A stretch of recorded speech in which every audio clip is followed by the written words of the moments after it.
se acerca su venida, se oyen ya los pasos del rey que se aproxima. Hasta Rey aún nos queda anunciar a pueblo y gente que Jesús está volviendo. Victorioso y esplendente, pronto vendrá, Cristo muy pronto vendrá, pronto vendrá,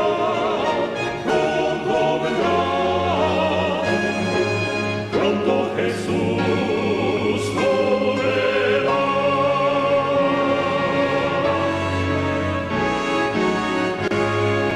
Pronto Jesús volverá. Es una alegría nuevamente por estar acompañándolos con el estudio de la palabra, de la profecía, y me gustaría, antes de comenzar con el tema que está para esta noche, el tema se titula La gran apostasía, la apostasía final o el camino que prepara la apostasía. Me gustaría, si es posible, que me acompañen con una oración para pedirle a nuestro gran Dios que Él nos guíe en el estudio de su palabra, al abrirla, para poder encontrar de Él ese río que emana de su trono en esta hora y comprender el mensaje que tiene para nosotros en este año tan especial. Les pido a los que puedan me acompañen en oración. Amante Padre que moras en los cielos, santificado sea tu nombre. Eterno Dios, te damos las gracias por este privilegio que nos das, la posibilidad que tenemos a través de este canal, de este medio virtual, de poder congregarnos, estar juntos como familia, como hijos tuyos, para abrir tu palabra.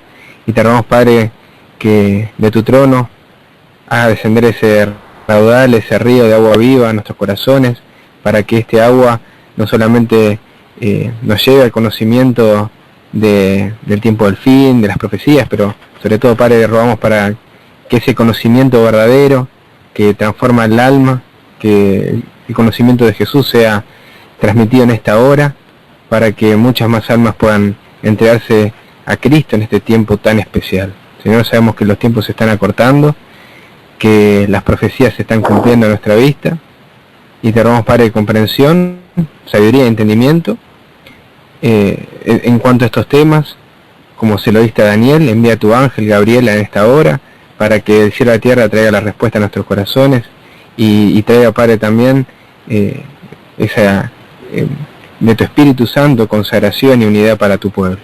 Lo pido esto sin merecerlo, en el nombre de tu amado Hijo, nuestro Señor Jesucristo. Amén, Señor. Amén.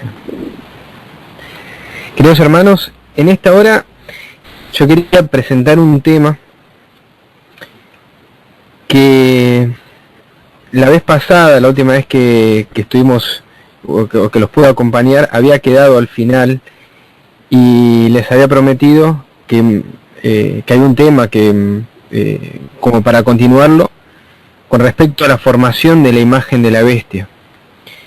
Hay muchas cosas que me gustaría compartirles, pero voy a tratar de ser de lo más concreto posible para que se pueda entender el mensaje, su interpretación en cuanto a las profecías. Sé que muchos de ustedes ya conocen lo que dice el espíritu de profecía y las escrituras, las profecías en particular, con respecto a este tema, pero me gustaría que me puedan acompañar con sus Biblias y en el espíritu, para poder adorar al Padre en espíritu y en verdad. Para eso les pido que vamos a tener un pasaje que nos va a guiar en el estudio, que tiene que ver con el capítulo 2 de 2 de Tesalonicenses. Así que si tienen sus Biblias a mano, les pido que me acompañen.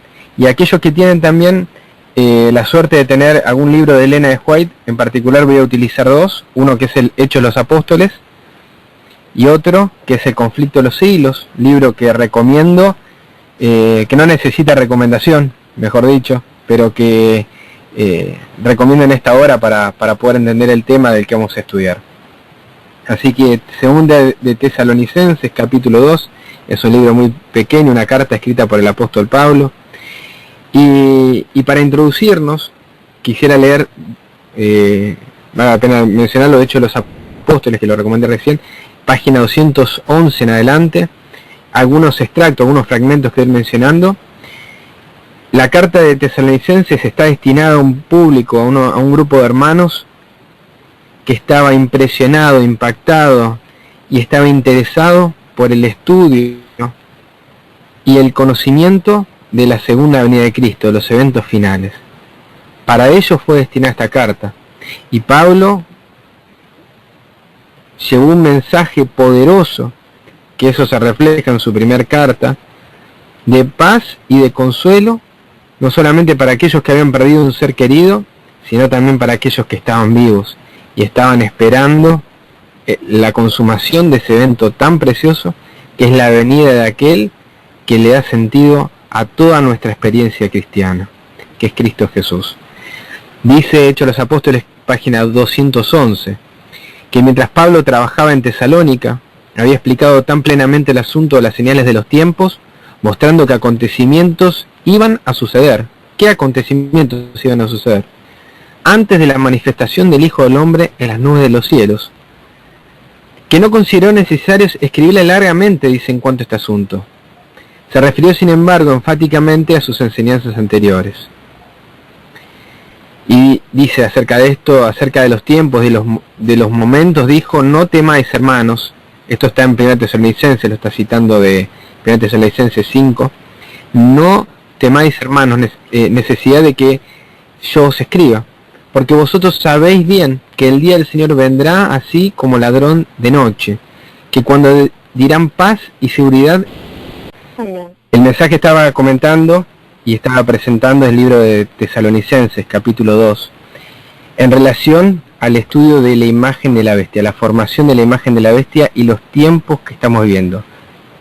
¿Qué es ese camino que prepara para la venida de Cristo? ¿Cuáles son esos eventos que desencadenan ese evento tan preciado por el cual estamos añorando hace tanto tiempo atrás?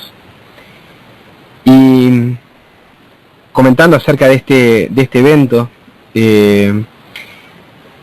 hay un libro que me gusta mucho, que se llama Hechos de los Apóstoles, página 211, donde Pablo les presenta a los tesalonicenses, un pueblo que amaba y estudiaba las profecías y estaba impresionado a partir de la predicación del apóstol Pablo de los tiempos finales y de el evento que les estaba trayendo consuelo a sus vidas. Pablo les llevó un mensaje precioso en su primera epístola, un mensaje que trajo consuelo a aquellos que habían perdido un ser querido, pero también consuelo a aquellos que estaban vivos y estaban deseosos de que esa profecía sea carne en ese tiempo, se manifieste de manera concreta en ese tiempo.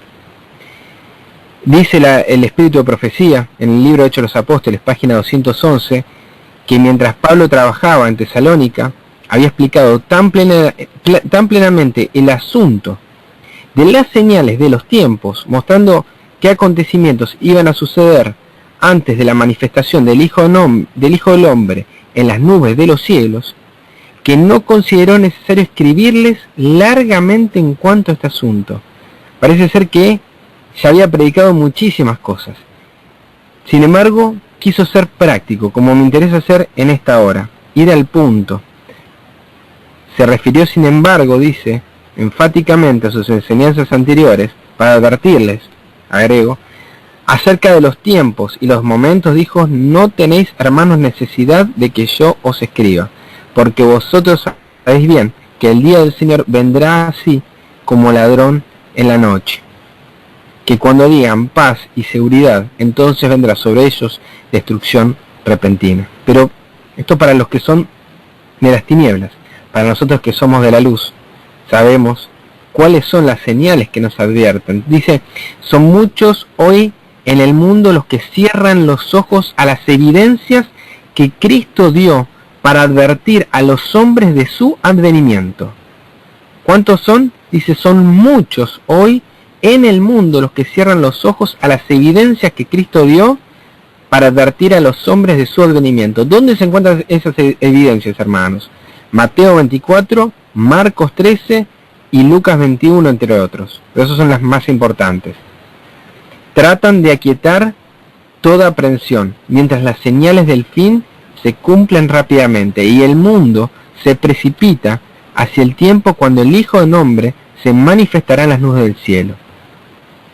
Dice también más adelante, son especialmente importantes para la iglesia de nuestro tiempo las enseñanzas del apóstol sobre este asunto. Para los que viven tan cerca de la gran consumación, deberían tener notable fuerza las palabras del apóstol. Mas nosotros, que somos del día, estemos sobrios, vestidos de cota de fe y de caridad, y la esperanza de salud por yelmo. Porque no nos ha puesto Dios para ira, sino para alcanzar salvación para nuestro Señor Jesucristo, el cual murió por nosotros, para que, o velemos o durmamos, vivamos juntamente con Él. Esto me gustó, hermanos, para hacer la introducción al tema de hoy. Pablo les predicó en el libro de Tesalonicenses a un grupo de hermanos que estaba esperando y preparándose para la segunda venida de Cristo. Y este tema, como lo predicó Pablo en aquel tiempo, es tan importante para ellos como lo es para el día de hoy, quien estamos viviendo en los tiempos donde todas estas cosas se van a consumir, se van a completar. Y dice, somos del día, estemos sobrios. Hay una manera de vivir que tiene que tener el cristiano. Hay una forma de vestir, una forma de hablar, una forma de expresarse, que se encuentra en la palabra de Dios, en sus mandamientos. Y Jesús nos muestra en su testimonio, en su forma de vida, cuál es la forma en la que debemos andar. Porque así como Él anduvo en esta tierra, nosotros debemos andar.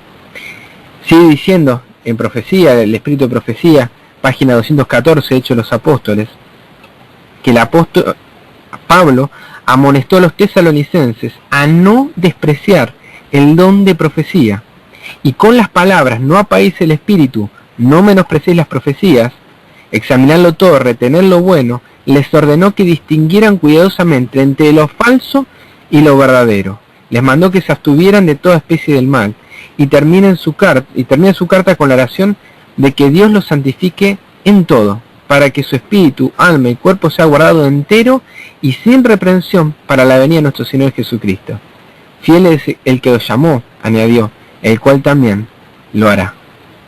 La instrucción que el apóstol envió a los tesalonicenses en su primer carta en cuanto a la segunda venida de Cristo estaba perfectamente de acuerdo con su enseñanza anterior. Sin embargo, y quiero apoyarme en estas palabras, sin embargo, sus palabras fueron mal interpretadas por algunos hermanos tesalonicenses. Y quisiera, hermanos, con esto también, que con el tema que voy a dar hoy, queridos hermanos que me están escuchando, que estas palabras no sean mal interpretadas. Y así como dice el apóstol Pablo, no apaguéis el espíritu, no menosprecéis las profecías. No, porque lo está diciendo él o aquel, no menosprecéis las profecías. Examinarlo todo, retengan lo bueno. No hagan como los tesalonicenses, como estos hermanos, hagan como los bereanos. Una vez que termine la predicación, yo voy diciendo los versículos y las páginas. Anótenlo, hermanos, y búsquenlo si estas cosas son así. Y si son así, hermanos, preparémonos, velemos, no seamos como los que anuncian la profecía, seamos como aquellos que van a estar sobrios, los que son de la luz. Dice, sus palabras fueron mal interpretadas por algunos hermanos. Entendieron que él expresó la esperanza de que él mismo viviría para presenciar el advenimiento del Salvador. Ellos creían que Pablo, cuando dijo, y nosotros los que estamos vivos, entendieron de que Pablo, hasta su muerte, la profecía se iba a cumplir. Ellos habían entendido que Pablo era la señal de que Cristo iba a venir, que mientras estuviera con vida, ellos podían presenciar el regreso de nuestro Señor Jesucristo. Esto aumentó su entusiasmo y excitación.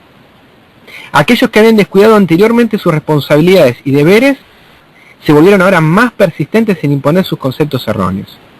Y en esta segunda carta, hermanos, Pablo procuró, dice el Espíritu de Profecía, página 214, corregir su errónea comprensión de la enseñanza que les había dado y trató de presentarles lo que en verdad creía.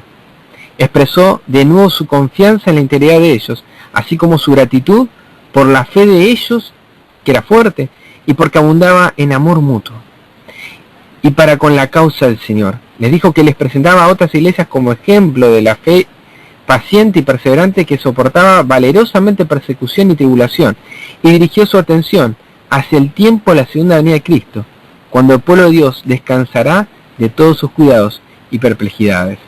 Estas palabras de Pablo, dice en la página 215, no debían ser malentendidas, no estaban destinadas a enseñar que él, por revelación especial, había anunciado a tesalonicenses la inmediata venida de Cristo. Esa idea hubiera provocado confusión de fe, porque el desengaño conduce a menudo a la incredulidad. El apóstol, por lo tanto, previno a los hermanos que no recibiesen tal mensaje como si viniera de él, y procedió a recalcar el hecho de qué cosa. Bueno, ahora nos vamos a meter un poquito más, porque el Espíritu de Profecía nos da un avance sobre esto que vamos a leer ahora. El hecho de que el poder papal, tan claramente escrito por el profeta Daniel, estaba todavía por levantarse y que guerraría contra el pueblo de Dios. Hasta que ese poder no realizara su obra mortal y blasfema, sería inútil para la iglesia esperar la segunda venida del Señor. ¿No os acordáis? Preguntó Pablo, que cuando estaba todavía con vosotros se los decía. Y hermanos, vamos a meternos un poco en esto y me van a decir, pero ¿qué tiene que ver esto que estamos viendo con el tema de la imagen de la bestia? Hermanos, me gustaría que lo leamos nuevamente y me acompañen en el estudio de la palabra. Dice 2 Tesalonicenses capítulo 2, pero con respecto a la venida de nuestro Señor Jesucristo y nuestra reunión con Él, os rogamos, hermanos, que no os dejéis mover fácilmente de vuestro modo de pensar, ni os conturbéis, ni por espíritu, ni por carta, ni por palabra como si fuera nuestra, en el sentido de que el día del Señor está cerca. El mensaje que estaba dando Pablo, como dije hace creo 2 semanas que estuvimos juntos, el mensaje que estaba dando Pablo tenía que ver con un falso mensaje que se estaba propagando acerca del día del Señor, por un lado, y de la cercanía de ese día en cuanto a ese mensaje. Recordarán que la vez pasada que estuvimos estudiando este tema en particular, lo relacioné con Lucas capítulo 21, y no saquen el dedo de Tesalonicenses, pero vamos a hacer un vistazo de este pasaje que nos puede revelar algo más. Dice nuestro Señor Jesucristo en la profecía del fin: mirad que no seáis engañados. Comienza exactamente como está diciendo Pablo: no sean engañados. Sobre estas cosas, hermanos, por favor, tengan ustedes, como dice Cristo en Marcos 13, verso 9, véanlo por ustedes mismos. Esto analícenlo por ustedes mismos. No sean engañados, porque vendrán muchos en mi nombre diciendo: yo soy. ¿Y qué cosa? Y el tiempo está cerca, mas no vayáis en pos de ellos. 2 cosas: yo soy el Cristo, o yo soy el enviado, y el segundo, el tiempo está cerca. ¿Saben qué? Hay una diferencia entre las vírgenes que estaban despiertas, entre las vírgenes sensatas y las vírgenes insensatas, las vírgenes que estaban descansando, las vírgenes dormidas. Hay una diferencia, sí. Unos tenían una porción doble de aceite, pero ¿qué representa esto?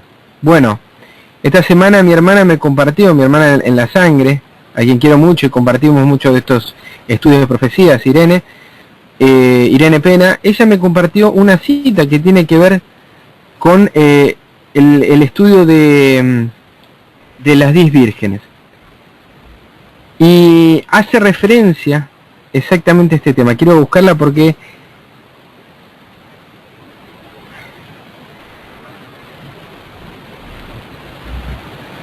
dice lo siguiente. Bueno, ya la encontré, desde el conflicto de los siglos, el capítulo 23.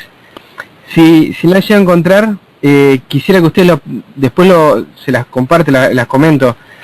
Dice que la diferencia entre una y otra tiene que ver con la tardanza, y que las vírgenes que están dormidas pero que no llevan la doble porción de aceite son aquellas vírgenes que en aquel tiempo, está hablando de ella para 1843-44, pero en profecía también hablando para el tiempo del fin, aquellas vírgenes que creían que la tardanza iba a ser breve. Y aquellas vírgenes que tenían una doble porción de aceite es que entendían que el tiempo no estaba nada cerca, que todavía faltaban eventos por cumplirse. Y que a veces estamos movidos por el sentimentalismo y estamos movidos por el hecho mismo de que viene el día del juicio y que tengo que estar preparado para no ser consumido por el fuego, pero no estamos entendiendo el asunto central de este mensaje.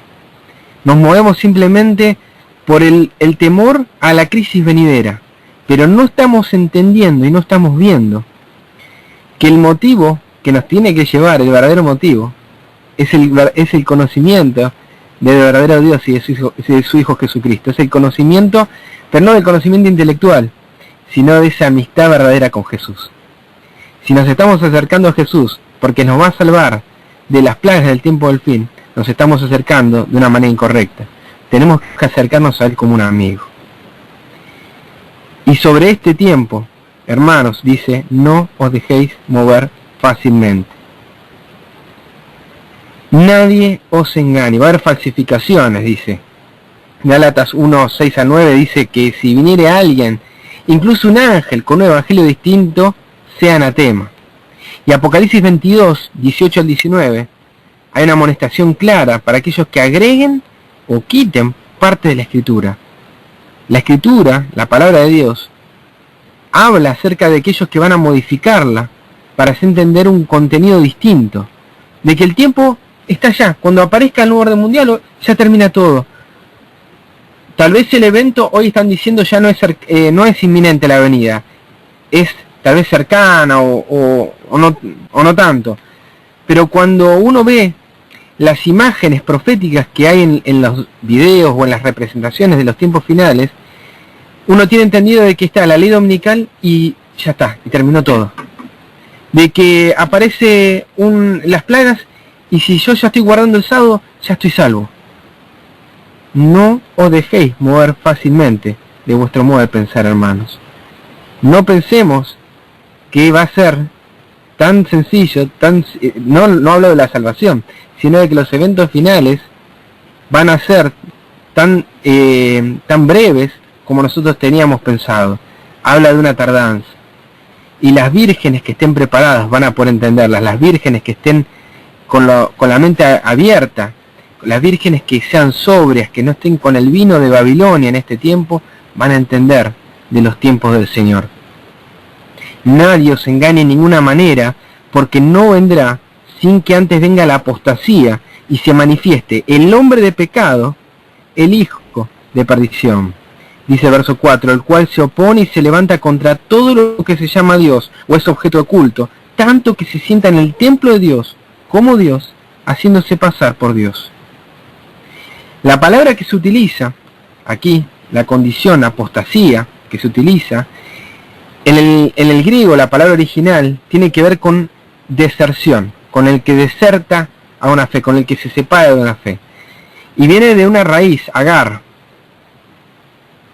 Dice, si ustedes lo buscan en el diccionario Strong, si ustedes tienen la suerte de tener en el libro, pero lo pueden si no descargar, es G del griego 647, tiene que ver con, o sea, la raíz de esa palabra proviene de la carta de separación, de la carta de divorcio. Cuando alguien utilizaba esa frase, la relación es directa con la palabra apostasía, separarse del esposo. Y esta palabra, esto que nos representa apostasía o separarse, también nos representa el divorcio, la separación del marido. La Biblia habla en Gálatas capítulo 4 de dos iglesias, una que es de la Jerusalén celestial y otra que es la terrenal. Una que es de Sara, otra que es de Agar. Una, la de Sara, que es estéril, que no da luz a hijo.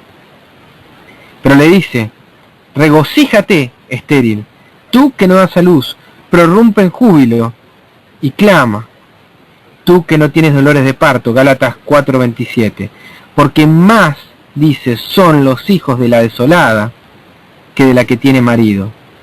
Y en profecía, hermanos, una mujer es una iglesia. Una mujer a la que le está hablando Cristo, no tiene hijos. Mas la desolada, dice, ella tiene muchos hijos. Ahora, ¿sabes cuál es el regocijo? No son la descendencia, no es el número, la cantidad, que es lo que todas las iglesias están mirando. ¿Cuántos miembros se bautizan? ¿Cuánta es la cantidad de los miembros? ¿Cuánta es la cantidad de las iglesias? ¿Cuál es la iglesia más popular del mundo? Dice, porque más son los hijos de la desolada, de Agar, que de la que tiene marido. Nosotros, queridos hermanos, tenemos marido. Porque dice en Romanos capítulo 7, y no saquen el dedo de Gálatas ni de Tesalonicenses, me van a entender a mí cuando ya me escuchen varias veces, soy de ir y venir en la Biblia. Romanos capítulo 7 dice, verso 3, así que si en vida del marido se uniera otro varón, esto en ley, será llamado adúltera. Si uno se quiere casar con otro y está en vida tu marido, vas a ser adúltera. Pero si su marido muriere, es libre de esa ley, de tal manera que se uniere a otro marido, no será adúltera. Nosotros nos unimos a otro marido. ¿Cuál es ese marido? Hermanos míos, habéis muerto a la ley mediante el cuerpo de Cristo, para que seáis de otro. ¿De quién? Del que resucitó de los muertos, a fin de que llevemos frutos para Dios. Nosotros tenemos marido, tenemos aquel que resucitó de los muertos. Y entonces volvemos a Gálatas 4:28, así que hermanos, nosotros como Isaac somos hijos de la promesa. Pero como entonces el que es nacido según la carne perseguía al que es nacido según el Espíritu, así también ahora. Esto es la característica central de aquellos que están en apostasía, que aquellos que están separados, que no tienen marido, que están en la condición del hombre de pecado, del hijo de perdición, persiguen al que es del Espíritu. Mas, ¿qué dice la Escritura? Echa fuera a la esclava y a su hijo, porque no heredará el hijo de la esclava con el hijo de la libre. De manera, hermanos, que no somos hijos de la esclava, sino de la libre.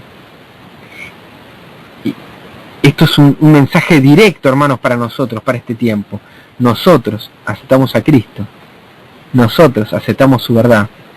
Conoceréis la verdad, y la verdad os hará libres. Su palabra nos hace libres. Somos hijos de la Jerusalén celestial, de la Jerusalén de arriba. No nos llamó para que vayamos a una iglesia, nos llamó para que seamos una iglesia, hermanos, para que nosotros seamos templo del Espíritu Santo y demos testimonio a otros de lo que Cristo hizo en nuestra vida. Y volvemos al libro de Tesalonicenses para encontrarnos con esta primera señal, con esta gran señal. El día del Señor no va a venir si no se manifiesta la apostasía, el hombre de pecado, el hijo de perdición, el cual no solo se opone, porque el hijo de perdición no solamente se opone a lo que es verdad, sino que se levanta, persigue, por eso lo relacioné con Agar, está contra lo que se llama Dios, o es objeto de culto. Tanto que se sienta en el templo de Dios, como Dios, haciéndose pasar por Dios. ¿Dónde encontramos esta misma descripción, hermanos? Daniel capítulo 7, no saquen Leo Tesalonicenses, Daniel capítulo 7 y Apocalipsis capítulo 13. Daniel capítulo 7 nos va a decir en la profecía de estas bestias, del león, del oso, del leopardo, la bestia terrible, justamente hablando de esta, dice en el versículo 7, después de esto miré yo las visiones de la noche y aquí la cuarta bestia espantosa y terrible y en gran manera fuerte, la cual tenía unos dientes grandes de hierro, devoraba y desmenuzaba, y las sombras hollaba con sus pies, y era muy diferente de todas las bestias que vi antes de ella, y tenía 10 cuernos. Mientras yo contemplaba los cuernos, he aquí que otro cuerno salía entre ellos, y delante de él fueron arrancados 3 cuernos de los primeros, y aquí que este cuerno tenía ojos como de hombre, y una boca que hablaba grandes cosas. ¿Quién es este cuerno? ¿Quién es esta bestia? Verso 23 al 26 el ángel lo explica, del mismo capítulo. Dijo así: la cuarta bestia será un cuarto reino en la tierra, el cual será diferente de todos los otros reinos, y a toda la tierra devorará, trillará y despedazará. Y los 10 cuernos significan que de aquel reino se levantarán 10 reyes, y tras ellos se levantarán otro, el cual será diferente de los primeros, y a 3 reyes derribará, y hablará palabras contra el Altísimo, y a los santos del Altísimo quebrantará, y pensará en cambiar los tiempos y la ley, y serán entregados en sus manos hasta tiempos y la mitad de un tiempo. Pero ¿qué dice, hermanos? Se sentará el juez y le quitará su dominio para que sea destruido y arruinado hasta el fin. Hay un poder que luego de Babilonia, que es el oso, el león, Medo Persia, que es el oso, Grecia, que es el leopardo, y Roma pagana, que es esa bestia espantosa, luego de ese tiempo que se levanta esta bestia terrible, caracterizado justamente por su crudeza, su fiereza, su ferocidad, donde vemos en esas estructuras, esas batallas, una formación perfecta, sus estructuras que hasta el día de hoy se mantienen en pie. Vemos un imperio que describe a la perfección el hierro, que describe a la perfección una bestia espantosa y terrible. De ellos salieron 10 cuernos. Los cuernos son reyes en profecía. Y esos cuernos representan a las 10 a las divisiones de ese imperio romano que iba a ser desmembrado. De esa división iba a salir un cuerno, un poder, que iba a destruir 3 para poder subir y colocarse como cabeza de todo este imperio destruido. Este poder que se levanta contra 3 poderes que es vándalos, érulos y ostrogodos, 3 poderes que tenían la similitud de creer tal cual estaba en la Biblia y luchar contra un poder que venía a destruir todo lo que se conocía como Dios y el objeto de culto. Nos dice, perdón, ¿qué estoy haciendo? Estoy con la garganta seca. Dice el verso 25, se levantará, dice, y hablará palabras contra el Altísimo, de los santos el Altísimo quebrantará. Y Daniel capítulo 8, la misma descripción del 9 al 14, y dice el verso 11, perdón, el 10, se engrandeció hasta el ejército del cielo, y parte del ejército de las estrellas echó por tierra, las pisoteó. Y aún se engrandeció contra el príncipe de los ejércitos, y por él fue quitado el continuo y el lugar de su santuario fue echado por tierra. Y el Apocalipsis capítulo 13, hablando del mismo poder, dice en el verso 5 al 7, que se le dio boca para hablar grandes cosas y blasfemias, y se le dio autoridad para actuar 42 meses. Y abrió su boca en blasfemia contra Dios para blasfemar de su nombre, de su tabernáculo y de los que moran en el cielo. Y se le permitió hacer guerra contra los santos y vencerlos. Y se le dio autoridad sobre toda tribu, pueblo, lengua y nación. Hermanos, esto no es nada nuevo lo que les estoy contando. Lo que quiero decirles es que la interpretación de 2 Tesalonicenses está hablando de la aparición en los tiempos de Pablo, en los días de Pablo, de que antes de que viniera Cristo iba a aparecer este poder del que está descrito en Daniel capítulo 7, capítulo 8 y capítulo 13. Iba a aparecer ese hombre de pecado, iba a aparecer el papado. Esa es la interpretación, y esto es lo que entendemos. Ahora, sabemos bien que había algo que lo detenía. ¿Por qué en el tiempo de Pablo no se había manifestado? ¿Por qué este poder no se había despertado? Dice, versos 5 al 10, de 2 Tesalonicenses capítulo 2. ¿No os acordáis que cuando yo estaba todavía con vosotros os decía esto? Y ahora vosotros sabéis lo que lo detiene, a fin de que a su debido tiempo se manifieste. Porque, ¿qué dice? Ya está en acción el misterio de iniquidad. Solo que hay quien al presente lo detiene, hasta que él a su vez sea quitado de en medio, y entonces se manifestará aquel inicuo, a quien el Señor matará con el espíritu de su boca y destruirá con el resplandor de su venida. Inicuo cuyo advenimiento es por obra de Satanás, con gran poder y señales y prodigios mentirosos, y con todo engaño de iniquidad para los que se pierden, por cuanto no recibieron el amor de la verdad para ser salvo.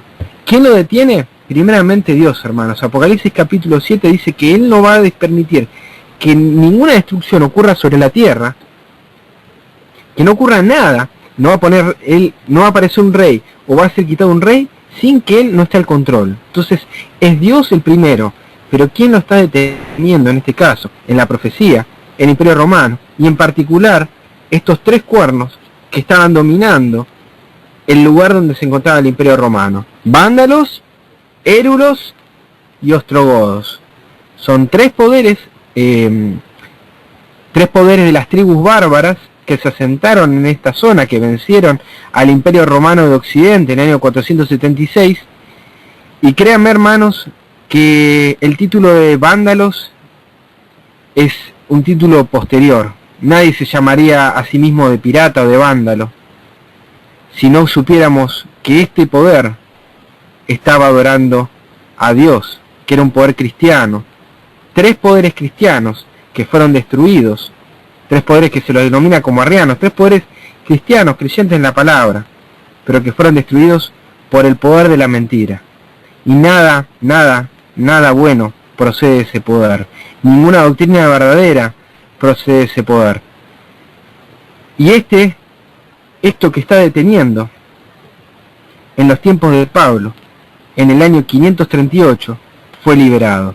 El emperador Justiniano, emperador romano de Oriente, de Constantinopla, le devolvió las atribuciones, o le dio las atribuciones al emperador al obispo de Roma, para que sea emperador del Imperio Romano de Occidente. Ya no como un poder como existía antes, sino va a estar acompañado de Francia y de los distintos poderes políticos como su brazo armado, pero sí va a ser colocado durante 1260 años para perseguir a aquellos que guardaban los mandamientos de Dios y tenían el testimonio de Jesucristo, dice Apocalipsis capítulo 2.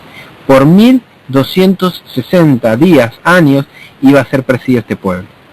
Sin embargo, hermanos, yo les quiero decir algo, y es acá donde me gustaría continuar con el estudio que les propuse al principio. ¿En qué sentido este pasaje nos está hablando hoy en nuestros días? Pablo dijo que no vendría Cristo sin que antes se manifestase esa apostasía. La pregunta es, ¿se manifestó esa apostasía? Sí, hermanos, ya se manifestó esta apostasía. Año 538 despertó el papado. Entonces la pregunta es, y la pregunta que debiéramos hacernos es, ¿por qué este poder se despertó y Cristo no vino? ¿Por qué el poder romano se despertó y Cristo todavía no está en las nubes de los cielos viniendo? ¿Cuántas generaciones pasaron del año 538 hasta el día de hoy con la promesa de la segunda venida de Cristo? ¿Cuántos pasaron desde el año 1798 cuando finalizó ese poder y todavía Cristo no ha venido? Nadie os engañe en ninguna manera, porque no vendrá sin que antes se manifieste la apostasía. Si antes venga esa apostasía y se manifieste el hombre de pecado, el hijo de perdición. Hay un poder que todavía debe ser quitado de en medio. Y es acá donde me gustaría tenerme. Primeramente, leyendo Apocalipsis capítulo 13. Apocalipsis capítulo 13 nos plantea el desarrollo de dos poderes. Por un lado, el que ya vimos, dice Apocalipsis capítulo 13, versos 5 al 7, la manifestación de ese primer cumplimiento. Pero, queridos hermanos, capítulo 13, verso 11 al 18, nos manifiesta de cómo esa bestia herida de muerte va a volver a tener y a levantar el cetro de la apostasía y a manifestar el nombre de pecado, el hijo de perdición, ya no como la Roma papal que lo fue durante los 1260 años, pero sí a través de una imagen. Dice capítulo 11, después vi otra bestia que subía de la tierra. Tenía dos cuernos semejantes a los de un cordero, pero hablaba como dragón. Hay un poder que hoy lo está deteniendo. Así como en la antigüedad el Imperio Romano era ese poder que lo estaba deteniendo, estas tribus bárbaras estaban deteniendo, hoy en día hay un poder que tiene dos cuernos que representan el cordero, que representan el protestantismo y el republicanismo. Pero en esta profecía ya habla como dragón. el espíritu de profecía manifiesta esto como la contradicción que se ve en este mismo poder. Por un lado, habla de libertad política en el republicanismo, libertad religiosa, de conciencia en el protestantismo, pero habla como dragón. Hablar en profecía es dictar leyes, y como dragón no hace falta que lo explique, dice que el dragón es el diablo y Satanás, habla, es un encargado de la bestia, del demonio. Y dice, hay un poder que tiene que ser quitado del medio, y cuando este poder sea funcional a la primera bestia, dice el 12, ejerce toda la autoridad de la primera bestia en presencia de ella, y hace que la tierra y los moradores de ella adoren a la primera bestia, cuya herida mortal fue sanada, hace milagros, y engaña a los moradores de la tierra. Y particularmente, se les permite, se les manda, dice el versículo 14, a los moradores de la tierra, que le hagan una imagen a la bestia que tiene la herida de espada, y vivió. Hay algo que falta, hermanos, para que se complete este panorama profético al cual nosotros estamos viviendo y estamos encaminados a culminarlo. Dice que este poder que lo detiene, verso 7 de 2 Tesalonicenses capítulo 2, porque ya está en acción el misterio de iniquidad, decía Pablo. El mismo poder que está en manifiesto ahora. Un poder que está siendo frenado por estos poderes, por el poder político pagano, pero que pronto va a llegar esta mezcla entre la verdad y la mentira, la abominación desoladora. Misterio de iniquidad. ¿Qué es ese misterio de iniquidad? Bueno, hay dos grandes misterios en la Escritura. Por un lado, el misterio de iniquidad, el misterio de la maldad, del pecado. ¿Cómo surgió el pecado? ¿Cómo surgió la maldad? Es un misterio. Pero hay otro misterio, más grande todavía. Dice el apóstol Pablo en 1 Timoteo capítulo 3, 16, dice, e indiscutible, grande es el misterio de la piedad. Así como hay un misterio de la iniquidad, también hay un misterio de la piedad. Dice el capítulo 4, 1 al 5 también, de que en ese tiempo, hablando acerca de esto, ¿no? Indiscutiblemente grande es el misterio de la piedad. Dios fue manifestado en carne, justificado en el Espíritu, visto de los ángeles, predicado de los gentiles, creído en el mundo, recibido arriba en gloria. Pero el Espíritu dice claramente que en los posteriores tiempos algunos apostatarán de la fe, escuchando a espíritus engañadores y a doctrina de demonios. Así como se manifiesta el misterio de la piedad en Cristo, Dios manifestado en carne, así también en ese mismo tiempo, en los posteriores días, algunos apostatarán de la fe, escuchando a espíritus engañadores y a doctrina de demonios. Hay un tiempo donde el misterio de la iniquidad se está resguardando para pronto, cuando termine esto que lo detiene, manifestarse por completo. Este misterio de la iniquidad está descrito en la profecía en Apocalipsis capítulo 17, verso 5.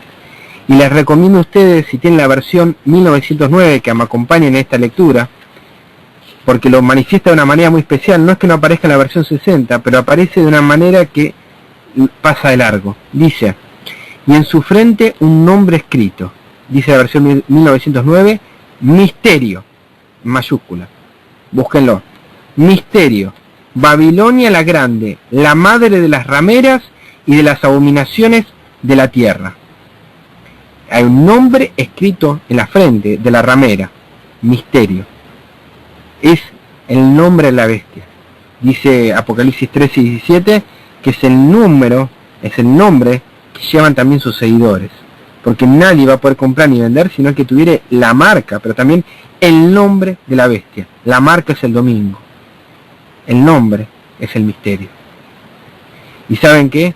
La Biblia nos dice que hay un misterio, pero que ese misterio está revelado, hermanos. Colosenses capítulo 1. Colosenses, libro escrito también por el apóstol Pablo.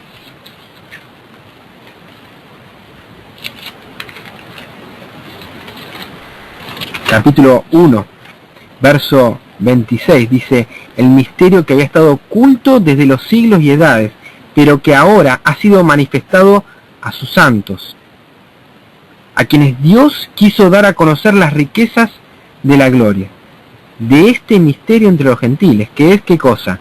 Cristo en vosotros, la esperanza de gloria. ¿Y saben qué, hermanos? Apocalipsis capítulo 10 dice que en los días del séptimo ángel, cuando toque la séptima trompeta, el misterio de Dios se consumará.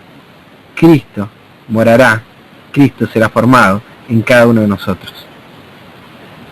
Pero aquellos que estén adorando a la bestia y su imagen tendrán un misterio, tendrán una confusión con respecto a esto. Por eso nos dice Colosenses capítulo 2, verso 2, para que sean consolados, es este mensaje, sus corazones unidos en amor, hasta alcanzar todas las riquezas del pleno entendimiento, a fin de conocer el misterio de Dios, el Padre, y de Cristo, en quien están escondidos todos los tesoros de la sabiduría y del conocimiento. Y esto, hermanos, los digo, para que nadie os engañe con palabras persuasivas.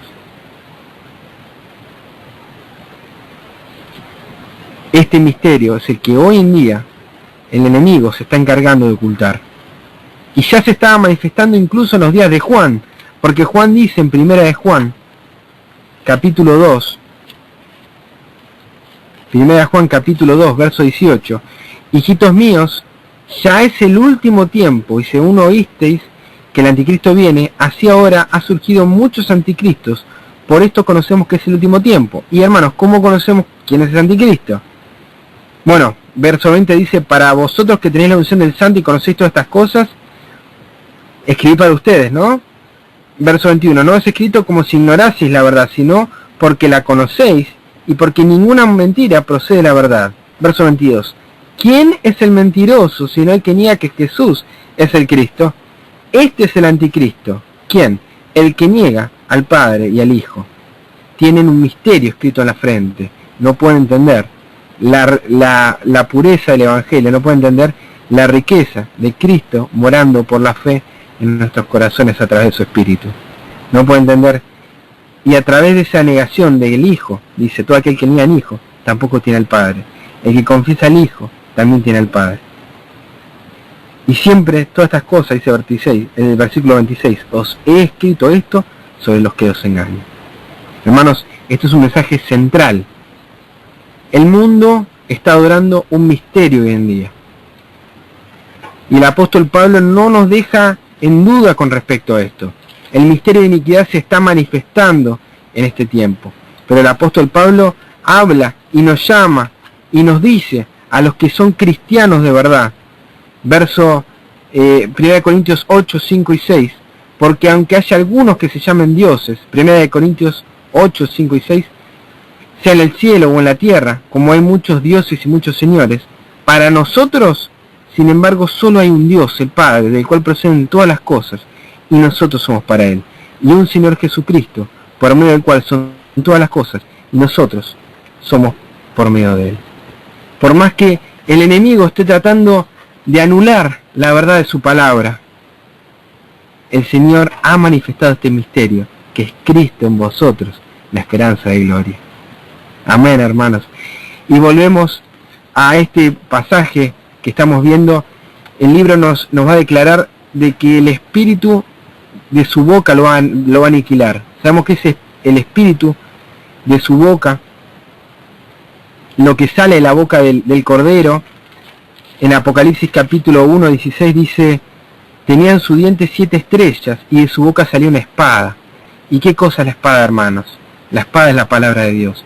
Lo único que va a terminar aniquilando este poder es la palabra de Dios, lo que los va a terminar juzgando. Ese inicuo, ese advenimiento del inicuo. Y me gustaría compartir esto que compartí de Apocalipsis capítulo 13, y que me acompañen juntos a leer el conflicto de los siglos. Dice en la página 496 del capítulo 26, hablando de este poder que se iba a levantar, y iban a entender por qué es la relación. Pero me gusta que lo podamos ver por medio de la Escritura, y poder verlo en el espíritu de profecía corroborado y entendido, para poder estar en el tiempo del fin como ese pueblo que se mantenga por la Biblia y solo la Biblia. El espíritu de profecía es la gran luz que nos lleva a conocer la palabra de Dios. Es una revelación preciosa, tremenda para este tiempo, para que nosotros podamos vivir de toda palabra que sale de la boca de Dios. dice el conflicto de los siglos, página 496, que cuando la iglesia primitiva se corrompió al apartarse de la sencillez del evangelio y aceptó las costumbres y los ritos paganos, perdió el espíritu y el poder de Dios, y para dominar las conciencias de la gente buscó el apoyo del poder secular. Queridos hermanos, ¿cómo están alcanzando a aquellos a los que ustedes se están acercando? ¿Se están acercando por los métodos de la palabra de Dios o se están acercando por los métodos del mundo? Se están acercando por los métodos del mundo, hermanos. Estamos siguiendo, en ese sentido, el espíritu de aquellos que se corrompieron al apartarse de la sencillez del evangelio. El resultado, ¿saben cuál fue? Apartarse de la sencillez del evangelio y buscar dominar la conciencia de la gente a través del poder secular. El resultado es el papado. Una iglesia que dominaba el poder del Estado y se servía de él para promover sus propios fines, especialmente para extirpar la herejía, para que Estados Unidos conforme una imagen de la bestia.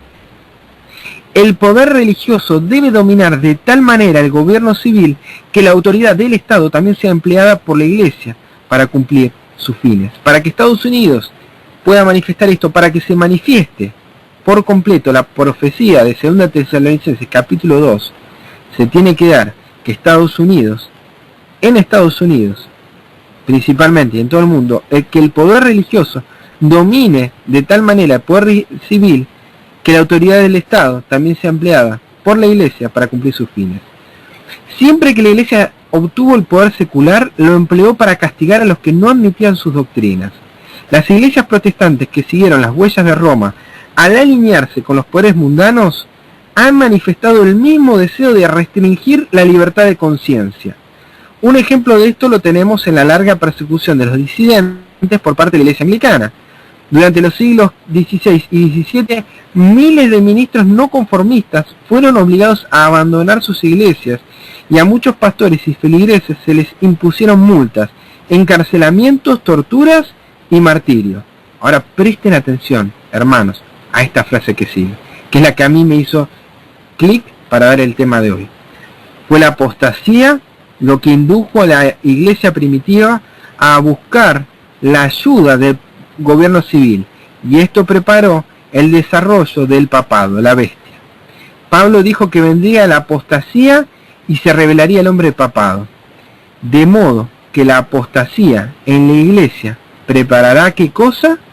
El camino para la imagen de la bestia. ¿No es precioso, hermanos, cómo esto que nos está diciendo Pablo hace más de 2000 años atrás, a un grupo de tesalonicenses que estaba estudiando con fidelidad la palabra de Dios para conocer de la profecía y no ser como aquellos que dicen en Proverbios que se acabó la profecía y sin profecía el pueblo es disipado? Ellos no querían ser de aquel pueblo que se disipa, que se separa. ¿Por qué ocurre todas estas cosas en las iglesias? Porque no hay profecía, hermanos. Sin profecía el pueblo se disipa, pero el que escucha la ley, ese es prosperado, hermanos.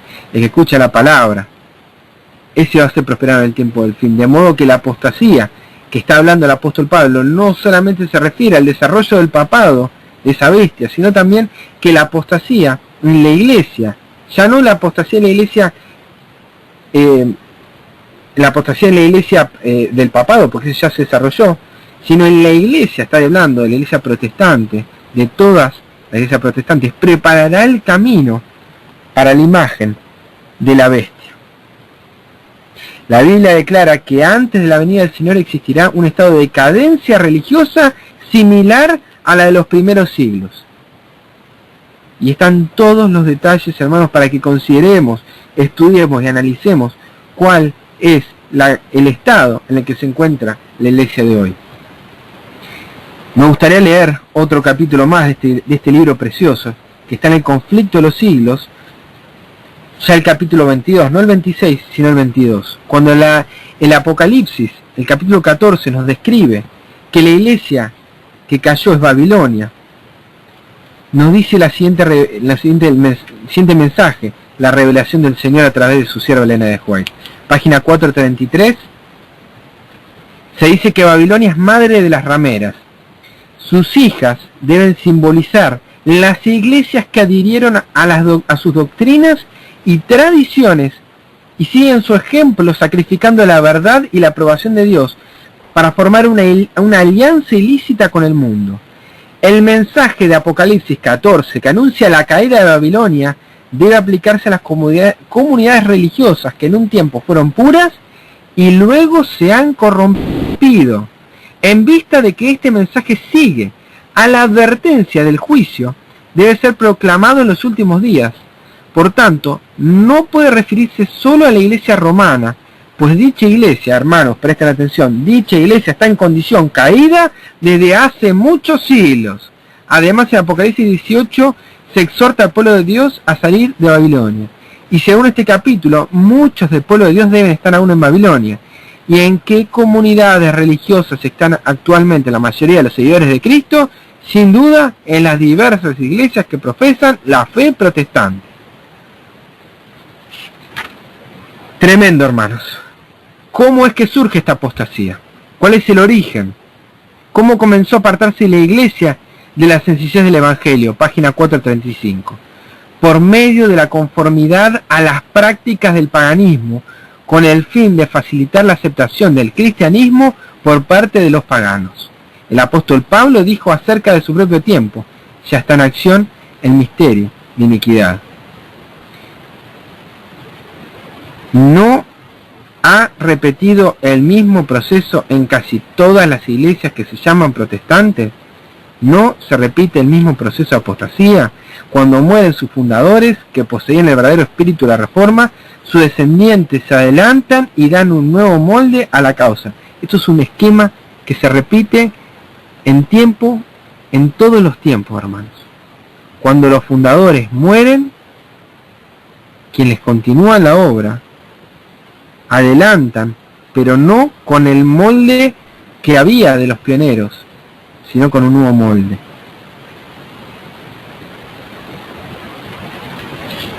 Y esto no termina acá. Sigue este capítulo 22 del conflicto y nos dice lo siguiente, y traigo porque es el tiempo en el que nosotros nos está tocando vivir, y culminará con esto. Dice: el mensaje del segundo ángel de Apocalipsis 14 fue proclamado por primera vez en el verano de 1844 y entonces se aplicaba más específicamente a las iglesias de Estados Unidos, donde la advertencia del juicio había sido ampliamente proclamado y más generalmente rechazada, y donde la decadencia de las iglesias había sido más rápida. Pero el mensaje del segundo ángel no alcanzó su cumplimiento total en 1844. El mensaje del segundo ángel no alcanzó su cumplimiento total en 1844. Entonces las iglesias experimentaron una caída moral por haber rechazado la luz del mensaje del advenimiento. Pero esa caída no fue completa. A medida que continuaron rechazando las verdades especiales para este tiempo, fueron decayendo, dice, a medida que continuaron rechazando las verdades para este tiempo, fueron decayendo más y más. Sin embargo, aún no se puede decir caída. Caída es la gran Babilonia, la cual ha hecho que todas las naciones beban del vino de la ira de su fornicación. Aún no han hecho beber ¿a cuántas? A la gran mayoría de las naciones, a algunas naciones. Aún no ha hecho beber a todas las naciones, hermanos. Aún no ha hecho beber a todas las iglesias. El espíritu de conformidad con el mundo y de indiferencia hacia las verdades probatorias para este tiempo existe y ha estado ganando terreno en las iglesias de fe protestante de todos los países de la cristiandad. Y esas iglesias están incluidas en la solemne y terrible advertencia del segundo ángel. Pero la obra de la apostasía aún no ha alcanzado su culminación. Ese mensaje del apóstol Pablo, ese mensaje del apóstol Juan, aún no ha alcanzado su culminación. La Biblia declara que antes de la venida del Señor, Satanás obrará con todo poder y con señales y con maravillas mentirosas y con todo artificio de la injusticia. y que todos los que no admitieron el amor de la verdad para ser salvos serán dejados para recibir la eficaz operación del error, a fin de que crean la mentira. La caída de Babilonia no será completa, la de Babilonia, hasta que no se haya alcanzado esa condición y la unión de la iglesia con el mundo se haya consumado totalmente en toda la cristiandad. El cambio es progresivo y el cumplimiento perfecto de Apocalipsis 14:8 está aún en el futuro. Hermanos, hay todavía un mensaje del tercer ángel que debemos proclamar. El mensaje del segundo ángel se repetirá con el mensaje del cuarto ángel, con la mención, como vamos a leer más adelante, de las cosas que están ocurriendo hoy en las iglesias en todo el mundo. El mensaje del primero y del tercero no se van a volver a repetir de vuelta con las menciones, pero no están anulados. El mensaje de los tres ángeles, el mensaje de los cuatro ángeles sigue vigente al día de hoy. A pesar de las tinieblas espirituales y de la alienación de Dios que se observa en las iglesias que constituyen Babilonia, la mayoría de los verdaderos seguidores de Cristo aún se encuentran en el seno de ellas. Muchos jamás han conocido las verdades especiales para este tiempo. Hermanos, aún de iglesias en las que conocen el mensaje del santuario y del sábado, desconocen el mensaje de las verdades especiales para este tiempo. Aún desconocen de esto que acabo de decir, del sábado y del santuario. Desconocen de las verdades para este tiempo. Hay muchas verdades preciosas, pero es la verdad presente la que el rebaño necesita. Sigue la cita. No pocos están insatisfechos con su estado actual y están anhelando una luz más clara. Claro, no les gusta lo que está pasando en su iglesia. Y es así, hermanos. A ningún reformador de su tiempo le gustó la condición de su iglesia, y menos que menos le va a gustar lo que va a venir posterior por predicar y atreverse a predicar la verdad. Dice, en vano buscan el Espíritu de Cristo en las iglesias a las que pertenecen. Lo buscan en vano, hermanos, porque Cristo no mora en esos templos, mora donde estén 2 o 3 reunidos en su nombre. Allí está Él, con esos humildes, sea debajo de un árbol, sea en la cárcel, sea alimentando a quienes no tienen para comer, sea en una reunión de hermanos, en una casa, porque no tienen un lugar distinto para reunirse, sea donde sea, hermanos, donde esté el espíritu correcto, el espíritu de Cristo. Ese es el lugar en el que se encontrarán los siervos de Dios. En estos lugares en vano lo buscan. Como esas congregaciones se apartan más y más de la verdad y se van uniendo más y más al mundo, la diferencia entre ambos grupos será cada vez más amplia hasta que se consuma la separación. Llegará el día cuando quienes aman a Dios por sobre todas las cosas no podrán permanecer unidos a los que son amantes de los placeres más que a Dios, que tendrán la apariencia de piedad, pero desmentirán su eficacia. Apocalipsis 18 indica el tiempo en que, por haber rechazado la triple advertencia de Apocalipsis 14, la iglesia alcanzará plenamente la condición predicha por el mensaje del segundo ángel, y el pueblo de Dios que esté en Babilonia será llamado a separarse de la unión con ella. Este mensaje será el último que sea el mundo y cumplirá su obra. Cuando los que no crean a la verdad, sino que se complacen en la injusticia, sean dejados para sufrir tremendo chasco y para que crean la mentira, entonces la luz de la verdad brillará sobre ellos, dice, será de todos aquellos cuyos corazones estén abiertos para recibirla, y todos los hijos del Señor que queden en Babilonia oirán el llamado, salid de ella, pueblo mío. Queridos hermanos, hay un mensaje que nos da el apóstol Pablo: no va a venir Cristo sin que antes se manifieste la apostasía. La apostasía se manifestó, es verdad, año 538, el año 1798, el papado se manifestó con todo poder para perseguir a aquellos que manifestaban el verdadero carácter de Dios, que vivían, que guardaban sus mandamientos y tenían testimonio de Jesucristo. Pero hay una apostasía que todavía no se culminó. Hay una apostasía que no alcanzó su pleno cumplimiento y hay algo que lo está deteniendo. Esa formación de la imagen del papado, que es lo que habla Apocalipsis capítulo 13, es lo que a nosotros nos queda todavía por delante. Todavía eso no se dio. Todavía la imagen de la bestia no está concretada. Todavía porque la bestia, el papado, no se recuperó de la herida de muerte. Lo está haciendo de apartes. Desde el año 1929, con el Tratado de Letrán, El papado ganó nuevamente terreno en la escena política, pero todavía no recuperó su poder. ¿Cuál es ese poder? Que la Iglesia tenga tal facultad de que tenga el control del Estado para poder imponer sus requerimientos, sus leyes, sus dogmas. Eso lo tiene que repetir sus hijas. Y como dice Apocalipsis capítulo 22, los verdaderos siervos de Dios van a entender de la verdadera situación, van a abrir su corazón a lo que está pasando y van a oír el llamado de ese ángel que va a descender con la luz poderosa, de la más poderosa, para hablar con su pueblo y decirle: salid de ella, pueblo mío.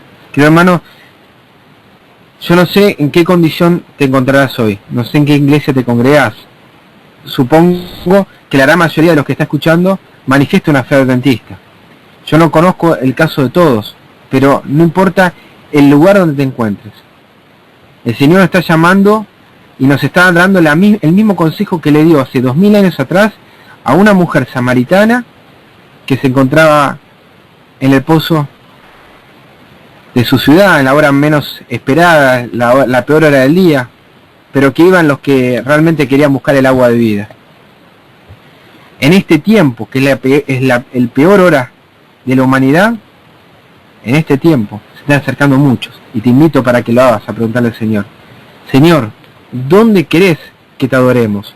Unos me dicen que en Samaria, otros me dicen que en Jerusalén. Señor, ¿dónde?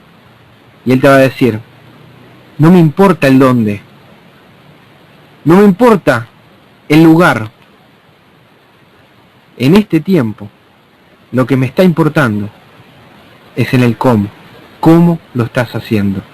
Y Él te va a decir, en Juan, capítulo 4, el Evangelio del apóstol Juan, el discípulo amado, va a decirnos a nosotros: mujer, hermano, créeme, que la hora viene cuando ni en este monte ni en Jerusalén adoraréis al Padre, ni en esta iglesia ni en aquella otra, en ninguna, ni en la verdadera ni en la falsa.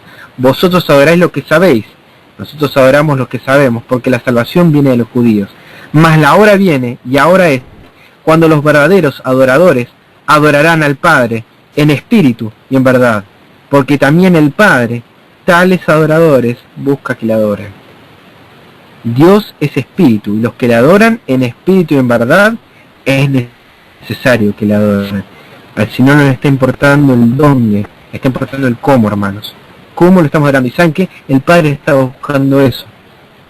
Y nosotros estamos preocupando en dónde lo vamos a orar. Estamos preocupando si somos parte de la iglesia o no somos parte de la iglesia. Cuando al Señor no le está interesando eso, al Señor le interesa si nosotros estamos siendo iglesias para el mundo, si nosotros somos templos del Espíritu Santo. Que el Señor te bendiga, hermanos. Que el Señor te llene con su palabra, con su mensaje. Que el Señor te haga entender y te haga buscarlo en espíritu y en verdad. Porque realmente en este tiempo como nunca otro, tales adoradores está buscando que le adoren. No es lo que yo pienso, no es lo que está pensando un profeta, que es ya demasiada, es palabra calificada. Es la voz de Cristo hablándote. Y Jesús hoy, como en aquel tiempo de la mujer samaritana, nos está diciendo: este es el tiempo, hermanos. Que estamos esperando para que en nuestros corazones salga el sol de justicia. Que estamos esperando para que se manifieste aquel pueblo que va a vivir con todas las de perder, con la justicia en contra, con la política en contra, con la economía en contra, con la sociedad, con las masas en contra. Pero aquel pueblo en ese tiempo entenderá que Dios es un muro protector. Y siempre recuerdo esa promesa que está en Zacarías. Hay varias de por el estilo. Hay varias por el estilo. Yo relaciono profecías con profecías. Zacarías es un libro precioso. Ya un día veremos un poquito más con respecto a esto. Pero Zacarías dice: sin muros será habitada Jerusalén, a causa de la multitud de hombres y de ganado. Zacarías 2. Y entonces nos dice el versículo 5 del verso 2: yo seré para ella, dice Jehová, muro de fuego en derredor, y para gloria estaré en medio de ella. El Señor en aquel tiempo será muro para nosotros. Será la estructura de la que tanto estamos ansiando. Serán realmente eso que el mundo nos quiere dar de manera artificial, Él realmente lo será en espíritu y en verdad. Que el Señor te bendiga, que la gloria suya y de su amado Hijo Jesús nazca en tu corazón, que el Espíritu more en tu vida y podamos ser partes en este tiempo de aquellos que guarden los mandamientos de Dios y tengan el testimonio de Jesucristo. Que el Señor te bendiga, hermano. Amén, gloria a Dios. Gracias, hermano Leandro. Llévenos en oración, por favor. Amén, hermana. Querido Padre que moras en los cielos, santo y glorificado sea tu nombre, Señor. Te quiero dar las gracias porque nos permitiste en esta hora abrir tu palabra, abrir el mensaje que se encuentra en tu palabra, el mensaje de las profecías. Sé que no es el mensaje más popular, Padre. Sé que no es el mensaje que uno desearía predicar y dar. Sé que es un mensaje que trae controversias, que trae problemas, Señor. Pero te ruego, Padre, que nos quites de la mente aquellas cosas que nos están trabando, están obstaculizando para poder verte a ti, para poder entender el verdadero carácter de la misión a la cual nos estás llevando en esta tierra. Que podamos entender el propósito por el cual nos trajiste a vivir en este mundo. Que podamos entender que no somos nada si no manifestamos a Jesús en nuestros corazones. Te ruego que hagan nacer el sol de justicia en cada uno de los que en esta hora se ha congregado, para que la profecía que está ahí por cumplirse, Señor, no seamos nosotros un obstáculo, sino que podamos ser un vehículo para que todo esto se dé. Y pronto, muy pronto, Padre, además de esperar, podamos apresurar ese evento glorioso que es la venida de tu amado Hijo Jesús. Te ruego en esta hora por aquellos que están sufriendo, que no tienen libertades para escuchar tu palabra, que podamos, Señor, ser canales para aquellos que la están recibiendo. Señor, te ruego para que se manifieste ese espíritu que entiende que en este tiempo no importa en el dónde, sino en el cómo, y por acercarnos, poder ir de ciudad en ciudad, de país en país, llevando este mensaje glorioso a aquellos que lo están necesitando. Te ruego, Padre, todas estas cosas, no porque lo merezcamos, sino por ese don precioso de tu amado Hijo Jesús, por el sacrificio que hizo en la cruz, por tu misericordia y amor, Padre. Lo ruego en ese nombre precioso de Jesús. Amén. Amén, gloria a Dios. Hermanos, ha sido un mensaje bien claro, más claro no puede ser. Así que esta noche meditemos mucho en eso, porque la venida de Cristo es inminente, está a la misma puerta, hay que hacer cambios, hay que coger decisiones y hay que prepararnos cada día más para llevar este mensaje a un mundo que perece. Y recuerden, hermanos, que lo único que nosotros llevaremos al cielo es nuestro carácter. Por lo tanto, nuestro carácter tiene que ser como el carácter de Cristo. Y es a través de una entrega total y dejar que sea el Espíritu Santo que nos guíe y que el mundo pueda ver en nosotros esa luz que es Cristo, no nosotros, Cristo en nosotros. Gracias. Amén. Hermanos. Gloria a Dios. Brenda, ¿tienes algún comentario o quieres hacer alguna pregunta? ¿Estás con nosotros? Sí. Quería preguntar, cuando tú dices que en Apocalipsis 13:11 sale la bestia con los dos cuernos, que uno representa el político y lo otro es lo religioso. El protestantismo y el republicanismo. Protestantismo, exacto, eso está mejor dicho. Ok, el republicanismo y el protestantismo. Ahora, la otra bestia que sale del mar, ¿qué eso representa? ¿Qué significan los cuernos? ¿Esa es la pregunta? ¿O qué representa la segunda bestia en sí? La bestia que sale del agua, porque la otra sale de la tierra, ¿no? La bestia que sale del agua representa, según lo que es la interpretación que uno puede obtener del capítulo 26, el conflicto de los siglos, es el papado ya en su máxima expresión, porque ya no es... habría que ir analizando cada uno de los detalles. Apocalipsis capítulo 13 nos dice que es una bestia que tiene una combinación de las otras, o sea, tiene forma cabeza de león, tiene forma de oso, forma de leopardo, o sea, es una combinación de las anteriores, porque tiene características. En el león hablamos del sacerdocio que tenía el imperio babilónico. Nabucodonosor era a la vez sacerdote y rey, como lo es hoy el papado. En Grecia, en el oso, que representa Medo-Persia, de ahí deriva el mitraísmo, que es la adoración al sol, el domingo. En Grecia estamos hablando de esa, bueno, los griegos conocemos por Platón, cómo entendían el cuerpo y el alma, que estaban separados, y el cuerpo es la cárcel del alma. O sea, hay una diferencia entre el espíritu y el cuerpo. Cuando la Biblia dice, Pablo, ¿no? Yo no sé si en cuerpo o en espíritu, o Nabucodonosor, mi espíritu se turbó por la profecía. No habla de un ser distinto a Nabucodonosor ni un ser distinto a Pablo. Los griegos creían que hay una diferencia entre el cuerpo y el espíritu, y eso derivó en la creencia falsa de la inmortalidad del alma. O sea, todas esas cosas abonaron a conformar un poder que no tiene animal en la tierra que lo describa, que es la bestia. La bestia recibe el poder del dragón, que en profecía es Roma pagana, que es descrita por el enemigo de Dios, el demonio, Satanás, pero también descrita por este poder romano que persiguió a la mujer hasta que Cristo dio luz, en Apocalipsis 12, y ese poder dominó la tierra durante 42 meses, 1260 días, 3 años y medio, que es un periodo que es utilizado varias veces en la escritura, para describir ese poder que pervive 1260 años la tierra. Año 538, cuando Justiniano le da el poder político a un poder religioso, la hace emperador de Roma occidental, que ya había sido destruido en el año 476. Bueno, vuelve a reflotarse con una identidad religiosa, con un obispo como cabeza. Esto apoyado también desde el año 508 con el bautismo de Clodoveo y Francia particularmente. Y el año 1728 se culmina. A ver, un paréntesis. Esta bestia que sale del mar. Esto lo conocemos. Ok, sí.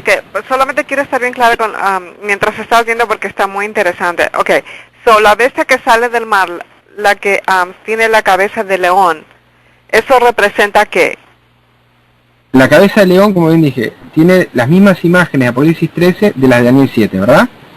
Son imágenes que al que estudie la escritura, al siervo de Dios que está despierto en el estudio de la palabra, relaciona automáticamente con esa profecía que estaba sellada y se abrió, que es la de Daniel capítulo 7 al 12, ¿verdad? Y el 7 particularmente, que nos menciona león, en una secuencia profética, león, oso, leopardo y bestia. Esto que habla Apocalipsis capítulo 13 es la combinación de una bestia que tiene las características de las 3 anteriores de las que dice Daniel capítulo 7. Hasta ahí es lo que venía explicando. Y las características de cada uno de los poderes. El león es Babilonia. León representa Babilonia. Babilonia, ok. Babilonia. Y Babilonia tenía una forma de gobierno donde el rey era a la vez sacerdote. ¿Qué poder en el mundo hoy es a la vez rey y sacerdote? Hay uno solo en el mundo. Si ustedes buscan el Vaticano, es la única monarquía hoy en día donde el rey de ese estado, que es el estado del Vaticano, es a la vez un sacerdote. Eso no es algo que estoy diciendo algo raro o escondido, es algo bien visible. Esa es la característica de León, de Babilonia. Y es esa la que nos hace llamar la atención para describir que no es algo que es de una cosita o de otra, sino es la combinación de todo. Es la combinación final de todos esos poderes que ya venían y que Roma en sí, a lo largo de la historia, ha estado siendo. Yo le dije, no soy pastor entre comillas, no soy predicador de los que salen del Instituto de Teología, soy profesor de historia. Entonces tal vez me van a escuchar más como maestro que como predicador. Pero me gusta mucho lo que es la historia y me gusta explicarlo de esta manera para que podamos entender y relacionar que la profecía, además de ser para el que estudia historia o que le gusta entender los tiempos, está hecha de una manera tan clara y sencilla para que nadie hoy en día pueda tener excusa de decir no me gusta esto, no me gusta lo otro, sino que está dado en forma de animales, en forma de imágenes sencillas, que a nosotros nos describe los tiempos, las edades, los imperios, y que en el tiempo del fin, desde el más pequeño hasta el más grande va a tener que comprender, porque si no va a tener que aceptar la marca a la bestia. Rico, pobre, libre, esclavo, no hay nadie que esté ajeno a este mensaje. Todos van a tener que tomar una decisión y elegir la marca de la bestia, su nombre, su número, o el sello de Dios en su frente. Van a tener que elegir una de esas dos. Y el mar, hermana, el mar representa, según Apocalipsis 17:15, a un lugar poblado, tribu, lenguas, pueblos, naciones. O sea, tiene que ver con un poder que tiene que cumplir varias características.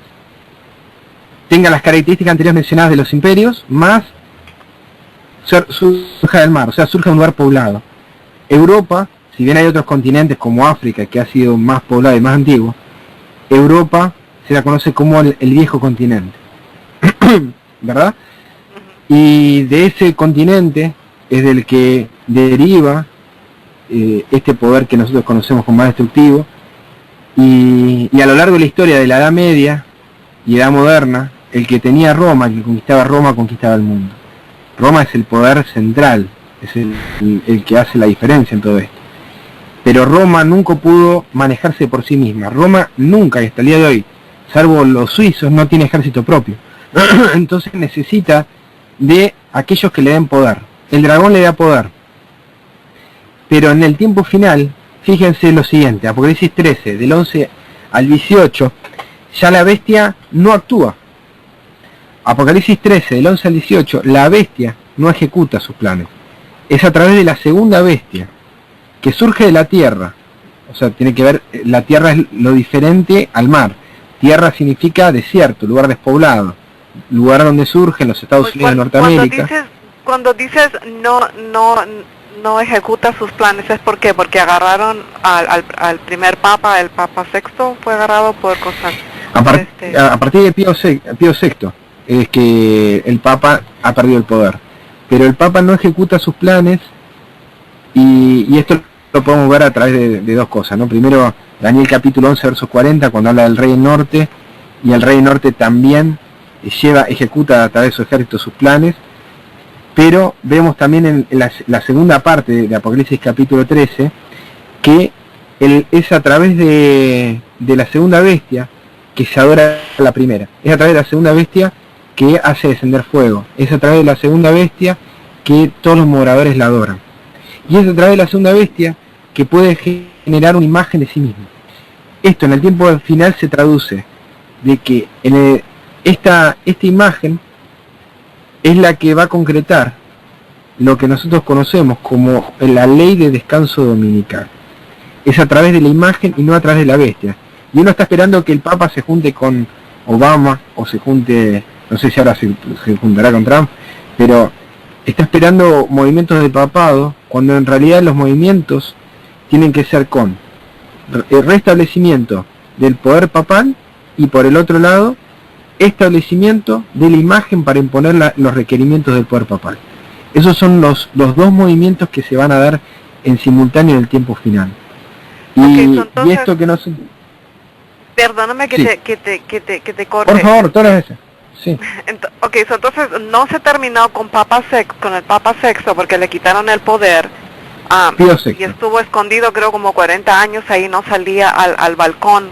Al balcón donde siempre sale, estuvo, creo que, no sé si son 40 años o algo así, por muchos años estuvo ahí, porque le quitaron el poder hasta que ya lo tuvo otra vez con el contrato de Letrán, ¿no? Me parece. Pero mientras él estaba matando a todas esas personas, que me parece que hasta Yugoslavia fue y mató a todos los cristianos, tú corrígeme, porque eso es algo que yo estaba viendo algo ahí, como él fue para muchos lados y mató muchos cristianos. Ahora, ¿cuál es la relación cuando él tuvo algo también que ver con los nazis? Con la matanza de los cristianos por allá también. ¿Alguna relación con los nazis? Y toda relación, bueno, ya daría para largo y para otro tipo de estudio, pero hay siempre una relación. El papado nunca está exento de la sangre que corre. Y ya esto es hablar, me gustaría poder decir, bueno, tengo la fuente acá, pero es de común conocimiento de que muchas de las acciones del Vaticano están puestas en armas, están puestas en bebidas, licores, en, bueno, armas de destrucción masiva, en farmacéuticas, etcétera. O sea, de manera directa o de manera indirecta, ellos están, pero siempre la fachada, siempre la cara que dan hacia la humanidad, nunca va a ser de un poder destructor. Yo le puedo contar de lo que es acá en Argentina. En Argentina, el poder católico estuvo apoyando a poderes que estaban, bueno, poderes militares que estaban asociados con los gobiernos nazis o fascistas. Eso te puedo hablar de lo que es acá. Y esto que ocurría acá estaba reflejando una realidad en el Vaticano. En el Vaticano obviamente tenían afiliación, porque el Tratado de Letrán se da en 1929 bajo un gobierno totalitarista como el de Benito Mussolini. Entonces no puedo decirte que no hay una relación, porque la hay. Es el nacionalismo, el nacionalsocialismo, como surge en ese tiempo, fue la alternativa a dos formas. Una que es el liberalismo.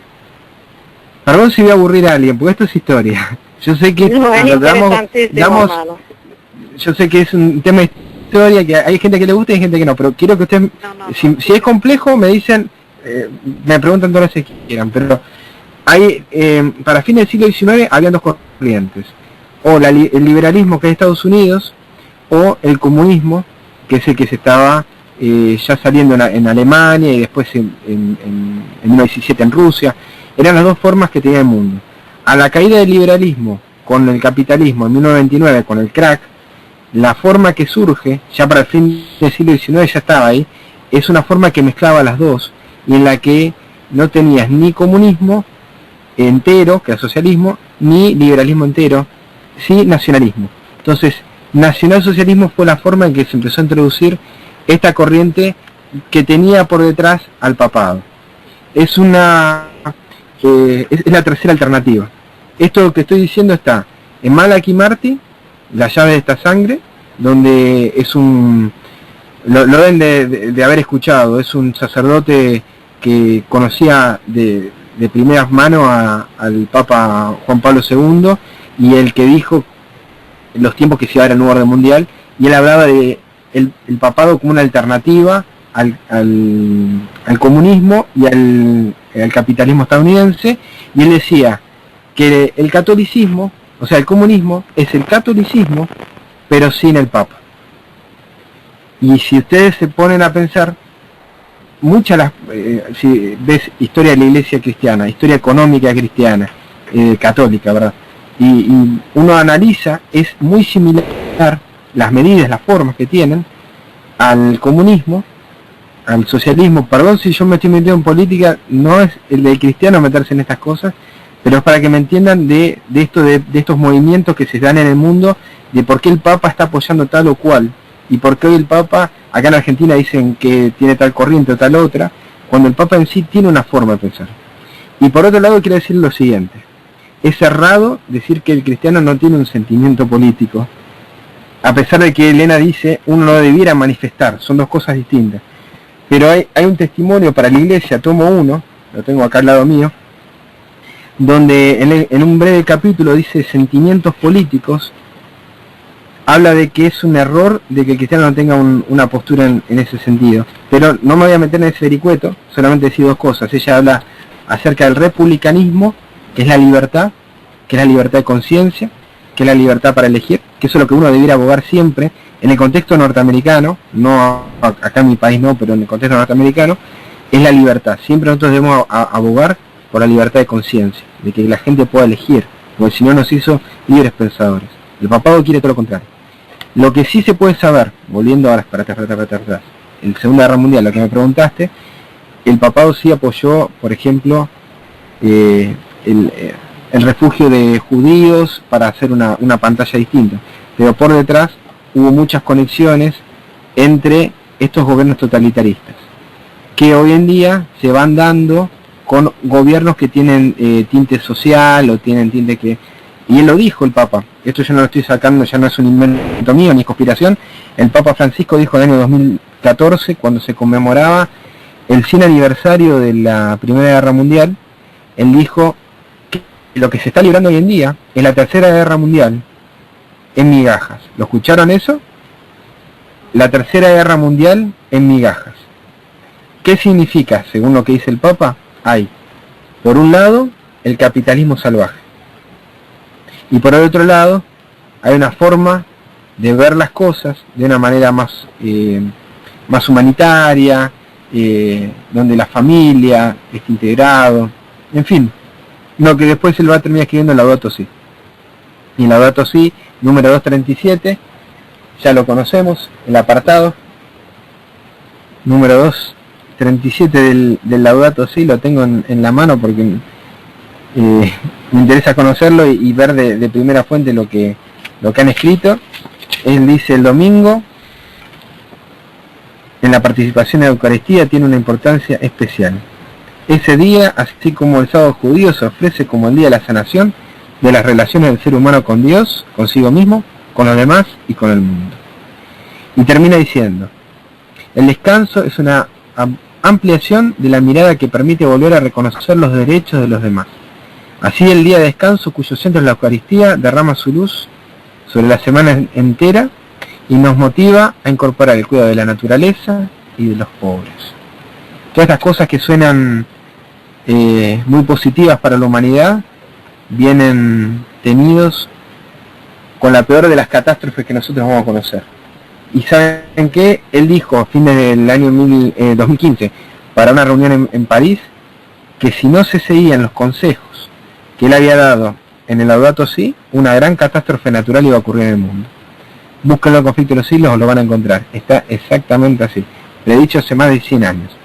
Una catástrofe va a ocurrir y se va a culpar a aquellos que no guardan el domingo de las cosas que están ocurriendo en el mundo. Y una gran catástrofe está por venir en el mundo. Cosas que nosotros no vemos. Elena habla en el evento de los últimos días que bolas de fuego van a caer del cielo. Y muchos vecinos que tenemos nos van a decir: ustedes sabían estas cosas y no nos avisaron. Otros van a decir, porque hay dos citas, otros van a decir: nosotros sabíamos de estas cosas, pero no pensábamos que iban a estar tan cerca. Hermanos, estas cosas están por ocurrir, estas cosas van a acontecer, y nosotros estamos mirándolas simplemente esperando y no apresurando. Estamos en expectativa de las cosas. Y el Señor no nos llamó para que tengamos una mirada expectante de las cosas que van a ocurrir. Vecinos nuestros, alrededor de nuestra casa, van a preguntarnos: ¿ustedes sabían estas cosas y no me avisaron? ¿Ustedes sabían de lo que iba a ocurrir y no nos dijeron nada? Tremendo. No, cuando tú dices, el comunismo es el catolicismo, pero sin el Papa.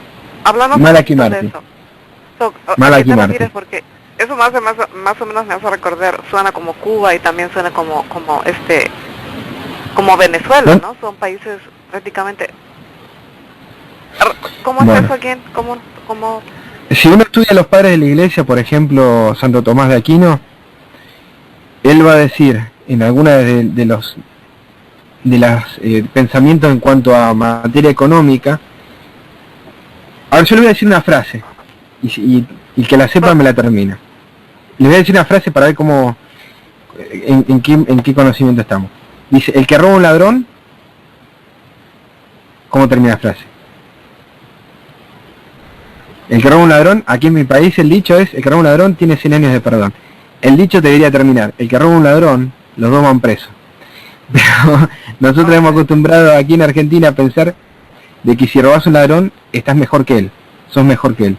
Santo Tomás de Aquino decía que si uno roba en calidad de pobre porque tenés necesidad, no es un pecado. Entonces, cuando uno piensa de que, y él habla de que la propiedad privada no es el pensamiento católico es un pensamiento corporativo, no individual. El sineano no llama un pensamiento corporativo. ¿Qué es esto? Habla de cuerpos. Hoy en día estamos acostumbrados a hablar de los trabajadores, los estudiantes. La Biblia no habla de ese tipo de categorías. Esas categorías que habla el mundo. Por eso habla Eliana de White con respecto a los sindicatos, que es una trampa para el tiempo final. El engrupar a gente. Yo soy un estudiante, no soy de los estudiantes, soy un estudiante distinto. No soy de los trabajadores, soy un trabajador distinto a los otros. El catolicismo trata de ubicar siempre en cuerpos y la propiedad privada no existe. El comunismo justamente habla de esto, no existe la propiedad privada, el Estado, bueno, ya lo vemos bien con los casos de Cuba y el caso de Venezuela, expropia, está por encima de lo que es la propiedad privada, está por encima de los derechos individuales. Y véanlo bien, ahora les voy a plantear desde otro lugar, para que me entiendan de lo que estoy hablando. Por esto yo lo hablo con amigos que son ateos, y para poder entender también de ellos si me están entendiendo lo que les estoy hablando. Cuando hablamos de la ley dominical, y cuando hablamos del descanso dominical, acá en mi país, en el año 1906, se decretó la primera ley de descanso dominical, y no la decretó un católico, la decretó un socialista. Entonces, ¿qué es un yo le preguntaba, ¿qué es un socialista? Un socialista es, esto es una categoría que en el siglo XIX la estableció Karl Marx, ¿verdad? Él establecía de que después del capitalismo, que establece siempre una relación de amo y esclavo, siervo y señor, y en el tiempo del capitalismo un burgués, que es el que detenta el capital y el proletariado, el socialista dice que va a llegar un momento donde todos van a ser una sociedad de iguales, donde todos van a ser trabajadores, donde no va a haber nadie arriba de nadie. Una sociedad ideal, utópica. De igualdad. Eso es de igualdad. Y donde el Estado lo que marca es una diferencia, en vez porque para el capitalismo el Estado es del burgués y lo que hace siempre en contra del proletariado, del trabajador.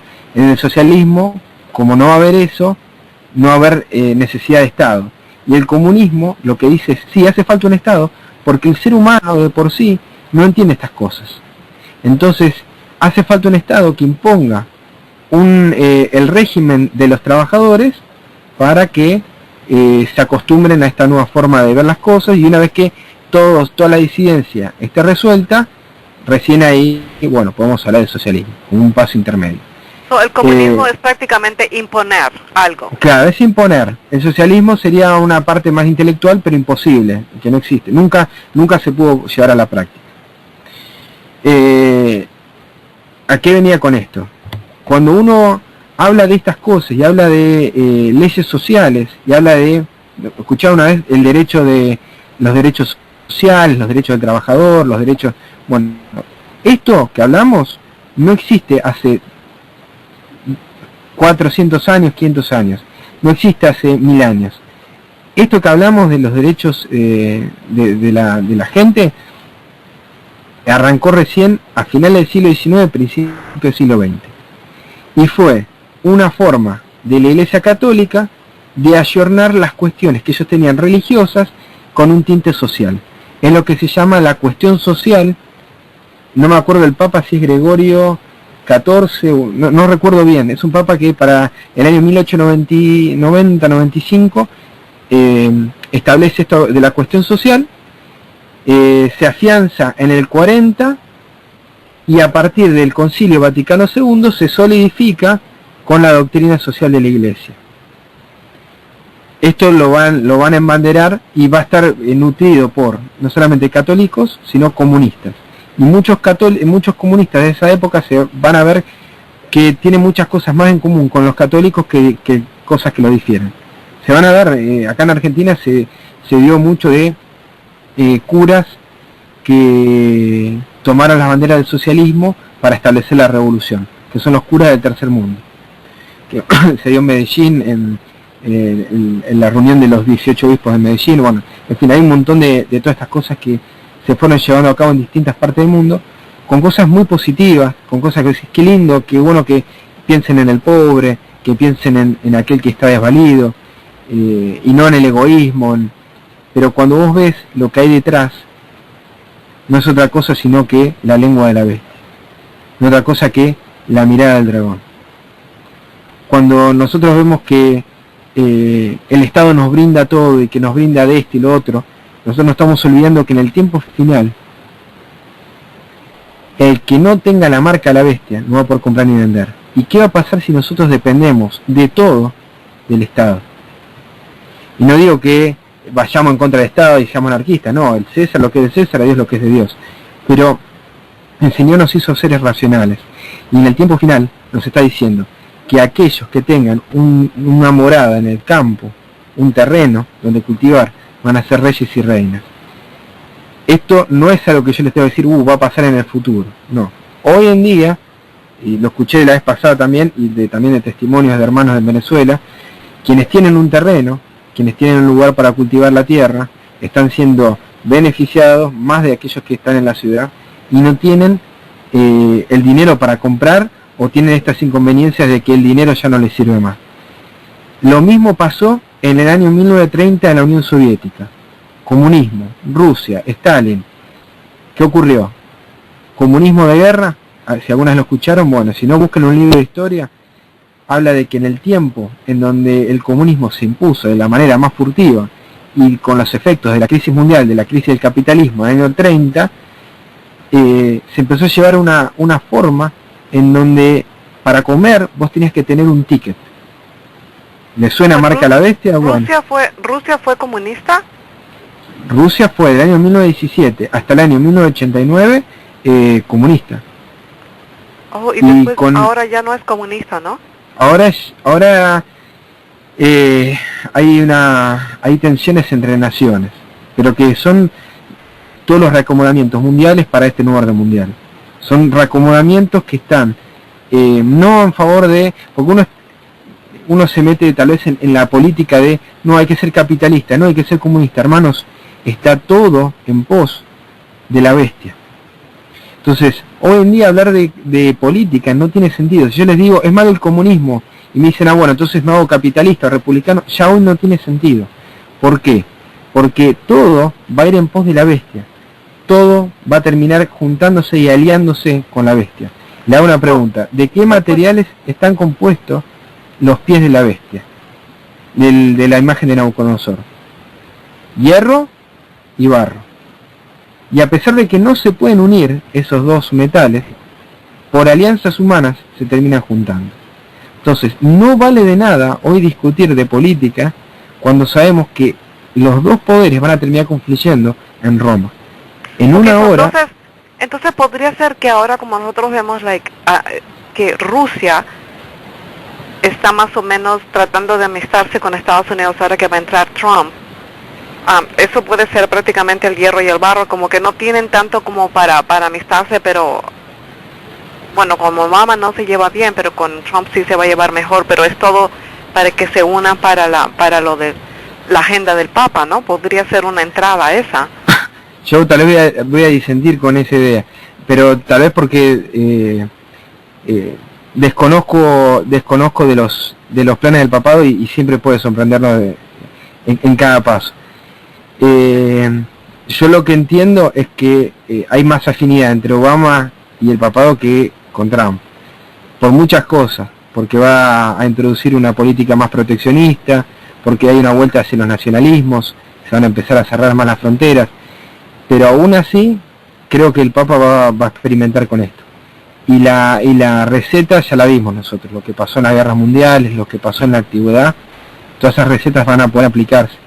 La otra vez tuve una confusión la semana pasada y bueno, yo mientras estaba preparando el tema me puse a releer algunas noticias de la elección de Trump, cuando él hablaba de dos cosas. Primero, de que le iba a dar poder a las iglesias. ¿Escucharon la noticia?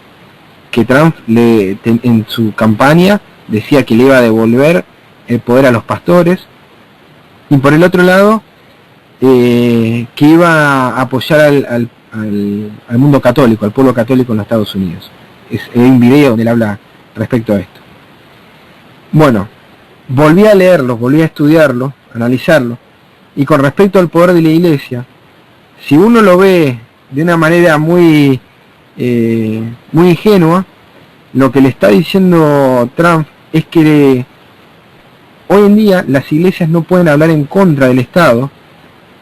¿Por qué? Porque como reciben exenciones a los impuestos, o sea, no, ellos como iglesias no tienen que pagar impuestos. Si hablan en contra del gobierno, tienen el temor de que se les quite ese privilegio. Entonces lo que decía Trump es, yo quiero que devuelva el poder a la iglesia, que ellos puedan hablar y que no tengan miedo de que se les quite ese privilegio. Que tiene que ver con abogar sobre la libertad de conciencia. Y por el otro lado también apoyar al mundo católico. Y yo pienso, nosotros debiéramos abogar por la libertad de conciencia, sea del católico, sea del budista, sea del protestante, sea de cualquiera, que cada uno tenga la posibilidad de elegir, y nosotros presentar la verdad con respecto a eso y tener la libertad de hacerlo, pero abogar por la libertad y sobre todo de las minorías, que nosotros somos también eso.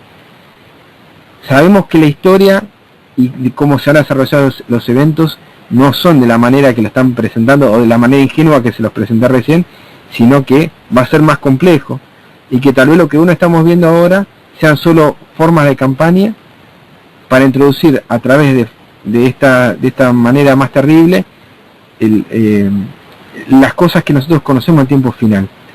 Yo lo que puedo decir, Brenda, y quiero con esto no ser taxativo, no quiero ser concluyente, pero lo que entiendo es esto: la ley dominical va a ser impuesta no solamente por un Estado que es opresor, sino porque la gente lo va a pedir.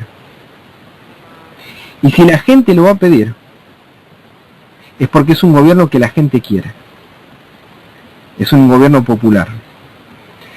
Entonces, a pesar de que siempre pueden haber controversias, siempre pueden haber disensiones, el gobierno va a ser un gobierno popular.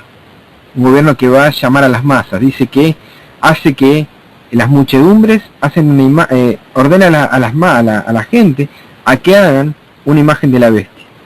O sea, el Estado tiene control sobre las masas. Y las masas no van a obedecer por temor, por miedo, sino por amor. Van a obedecer por amor a ese sistema. Van a obedecer porque realmente les gusta lo que están haciendo. Y le van a pedir a los diputados, a los senadores del país, que por favor, y no tan por favor, de manera forzada, que aprueben ese decreto que impone el domingo. Entonces, hay muchas conexiones. Que Trump pueda ser este presidente es posible, pero no es la única alternativa. No es la única alternativa que tenemos por delante. Hay muchas cuestiones que se pueden dar entre medio. Lo cierto sí es que los Estados Unidos como nación, y no solamente el poder que está gobernando, sino como nación, va a decidir esto que nosotros conocemos que va a definir la historia mundial. Y el papado tiene que recuperarse. ¿Y qué es primero, la recuperación o el hablar como dragón? Primero es la recuperación. El papado está recuperado y por su recuperación dice y hace que adoren a la bestia, la primera bestia, que tenía una herida de muerte, pero sanó, pero revivió. Entonces, en el momento que está actuando es el momento que la bestia ya está curada y que la están adorando. Tiene que darse muchas cosas a la par. Yo quisiera que sea este presidente y que sea este papa el que lo cumpla. Ese es mi deseo de todo corazón. Porque si es así, es que la venida del Señor está cerca. Si es así, hermanos, no tenemos que tener ningún temor. Todo lo contrario, todas las profecías y todo lo que hoy leímos, cada una decía, no seáis engañados. Todo está para que seamos consolados, para que podamos ser despiertos, para que podamos adorar en espíritu y en verdad. Ese es el deseo de la palabra. Pues solamente ver cómo Satanás está engañando ahora a tanta gente y no ver tanta muerte de la Iglesia Católica, Romana Católica, matar a los yugoslavios, a los que están ahí en Italia, o sea, todo a los polacos, y los polacos que son pero tan católicos, también sí. Croacia, Bosnia, y todos esos lugares. Ahora Turquía, lo que ocurrió ahora. Turquía, es como que, bueno, es que tiene que ser así, ¿no? Esa es la profecía, pero es increíble cómo tanta muerte terrible, horrible.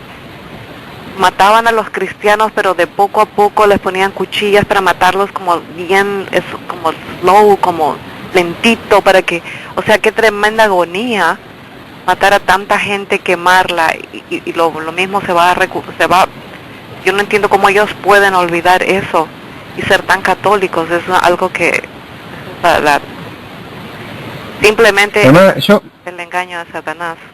Yo cuando estaba hablando recién tenía muchas ganas de tomar agua porque tenía la boca seca. La mujer que está sentada arriba de la bestia está sedienta también, pero no para predicar la palabra, está sedienta de sangre. Ay, ella vive de eso, ella vive de esa sangre. La diferencia está en que ellos nunca van a hacerse responsables de la sangre.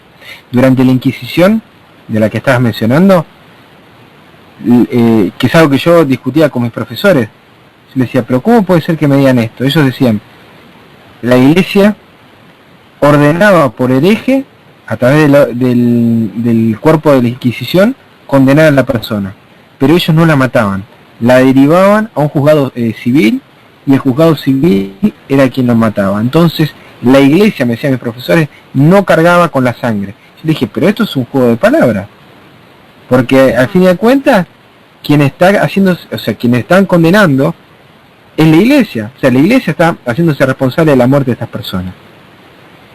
Tan terrible, tan macabro fue ese periodo, pero que no se ve ni la sombra de lo que sea el tiempo final. Todo lo que nosotros conocemos no es ni la sombra ni el reflejo de lo que aparece en Daniel capítulo 11 y capítulo 12. Dice cosas que ojo no vio, lo del cielo, pero también habla de que va a ser un tiempo, el tiempo de angustia como nunca hubo en la tierra. Pero ese tiempo, de ese tiempo nos librará Miguel, de ese tiempo. Ya. Hermano Pedro Cartagena está ahí. Buenas noches, hermano. Me parece que él tenía una pregunta, no sé, está fuera del mudo si es que tiene alguna pregunta. Hermano Pedro. Si quiere compartir la hermana, si la ha leído, yo no tengo problema. ¿No? Buenas noches, hermano Pedro. Dios te bendiga, hermano. Igualmente. Analizando en todo esto que está ocurriendo para los últimos días, que todo se está como un rompecabezas, ya las últimas piezas están llegando a su sitio, ¿no? Yo he escuchado de que los consejeros de Donald Trump son toditos protestantes. Los protestantes vienen siendo la imagen de la bestia. Amén. Aquí va a ocurrir todo en los Estados Unidos. Entonces, viendo que todo esto se está, como dije, el rompecabezas ya se está arreglando, ya el cumpliendo todo, entonces se le hace bien facilito para poner la ley dominical, porque la ley dominical que la va a poner para curar la herida de la bestia van a ser los protestantes. Estaba leyendo El conflicto de los siglos y es preciso ver, ¿verdad?, cómo es que la iglesia, después que los peregrinos vinieron a este país huyendo de la bestia, vinieron aquí y bueno, cada cual iba a la iglesia que quisiera, ¿verdad?, libremente. Pero cuando ellos fundaron aquí en este país, o sea que fueron fundados por ellos, vinieron obedeciendo al Señor y huyendo de la bestia. Pero ¿qué sucede? Que mientras iban pasando los años y como se iban muriendo los antiguos, los que verdaderamente tenían la verdad y ellos cumplían con el Señor, entonces los jovencitos que iban creciendo ya iban cambiando las normas de la iglesia y, por así decirlo, cambiaron todo, en otras palabras. Entonces aquí ya este país se volvió, mire, yo le diría que peor que comunista, ¿ok? Porque ahora mismo lo que me da pena a mí es nuestra iglesia, hermano, nuestra iglesia, porque nuestra iglesia fue fundada bajo toda la verdad que existe, que Dios puso en su santa palabra, y en sus colegios, en las iglesias y en todas denominaciones, casi toditas las denominaciones, lo que están es jugando con la verdad, como han hecho los jovencitos que han crecido y que las normas de la iglesia y la verdad de la iglesia la han tirado por el suelo. Y así me da pena, porque en nuestra iglesia eso es lo que está sucediendo hoy en día. Y la gente no quiere creerlo. Mucha gente no quiere creerlo. Esa era mi opinión. Así es, así es. No quieren que se hable del Papa, no quieren que se hable nada de eso. Triste. Pues gracias, hermano Pedro. Y hermana Rosita, usted nos dirá. Bueno, yo creo, hermano, que le doy gracias a mi Dios porque Él tiene sus siervos que hablan. Es increíble, ¿verdad?, cómo ellos desmenuzan todas estas cosas que para muchas personas pues no lo pueden entender, pero Dios le da la luz a ellos para que ellos nos lo den a nosotros y para ayudarnos en este caminar. Amén. Amén. Pues si no hay otra pregunta, Brenda. Sí, gracias a Leandro por ese tema. Wow.